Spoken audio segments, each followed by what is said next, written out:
Everyone good morning guys. So मैले चाहिँ अहिले यहाँनिर झाडु पोछा भएर पनि नुहाइ धुवाइ भएर पनि पूजा पनि गरिसकेँ होइन। सो अब चाहिँ म के काम गर्छु भन्दाखेरि अहिले चाहिँ पानी परिरहेको छ र अलिकति शीतल नै भइरहेको छ नि त। सो त्यही भएर चाहिँ अब के काम गर्छु भन्दाखेरि चाहिँ नि हिजो भाँडा धुएको थियो, यो मैले हिजो मिलाएर किनकि बहुत गरम थियो हिजो चाहिँ। सो त्यही भएर चाहिँ अनि यो छ नि भाँडा, यो म मिलाउनेवाला छु यहाँनिर। सो यो चाहिँ बिहान मैले पुरा सफा गर्छु, अस्ति सफा गरिराखेँ कि बट फेरि धुलोमुलो भइहाल्छ नि त्यहाँ चाहिँ भनेर चाहिँ मैले आज मजाले यो पोचा मारेर सफा गरिसकेको छु। सो म यहाँ मिलाउनेवाला छु आज भाँडा। सो बाहिरको काम त केही पनि हुँदैन, सो त्यही भएर चाहिँ भित्रको काम चाहिँ अलिअलि गर्छु भनेर सोचेछु आज चाहिँ होइन।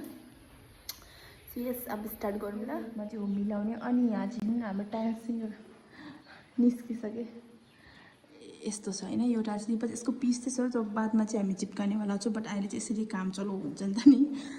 सो अनि यो प्लान्टहरू चाहिँ नि म यहाँ राखेँ, मतलब यहाँ राखिराखेको थिएँ नि त मैले। सो सफा गर्नलाई चाहिँ मैले निकालेर सबै यहाँ राखेको छु। सो यो पनि धोएको थियो, यो पनि मलाई आज चाहिँ जोइन गर्नु छ।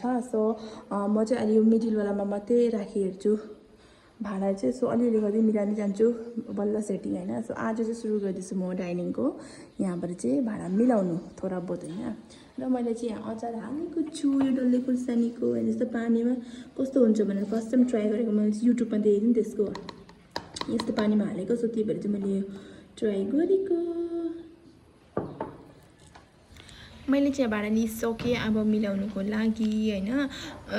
सो गाइस को चाहिँ यस्तो विचार गर्नुपर्छ नि, मैले बेसी भएर भिडियो बनाउँदा कि होइन निस्केछ कि मेरो मुखबाट थाहा छैन कहाँबाट निस्केछ, म छक्कै पर्दैछु। हिजो मैले यसो मेरो भ्लगै आयो नि त, मैले यस्तो स्क्रल गर्दाखेरि अनि यस्तो मतलब सुनेको त होइन यति बेसी के म छक्कै पर्दैछु। मेरो मुखमा होइन भन्ने चाहिँ कहाँबाट आयो। सो के हुन्छ यस्तै चल्छ होइन। सो गाइस मैले चाहिँ हिजोबाट चाहिँ भाँडा धोएर अलिअलि मिलाउनु लागिसकेँ होइन। ओ होइन निक्लिहाल्छ के चाहिँ रहेछ नि, होइन चाहिँ दिमाग खराब भइसक्यो मेरो चाहिँ। अनि आसाममा चाहिँ नि रातभरि पानी पर्छ अनि बिहान 9, 10, 11 बज्यो भने चाहिँ फेरि घाम लाग्ने गर्छ नि त, टाउको फुटाउने गरेर गरम हुन्छ कि। त्यही भएर चाहिँ मैले बिहान चाहिँ अलिअलि भाँडा धुँदै मिलाउँदै गर्छु भनेर चाहिँ मैले सुरु गरेको हिजोबाट चाहिँ भाँडा धुलाएर चाहिँ यसरी मिलाउनु चाहिँ आज मिलाएको यो चाहिँ। र अब चाहिँ म बिहान चाहिँ अलिअलि गर्दै धुन्छु भनेर सोचेको छु। र आज चाहिँ अलिक एकदमै शीतल भइरहेको छ मौसम। सो अब पनि म चाहिँ भाँडा निकालेर चाहिँ धुन्छु भनेर सोच्दैछु कि। अनि फर्स्ट यो चाहिँ हजुरले देखाइदिइहालेको हो। सो आजको काम चाहिँ मेरो यही हो भनेर चाहिँ। सो गाइस आजको लागि चाहिँ यति नै, बाई बाई।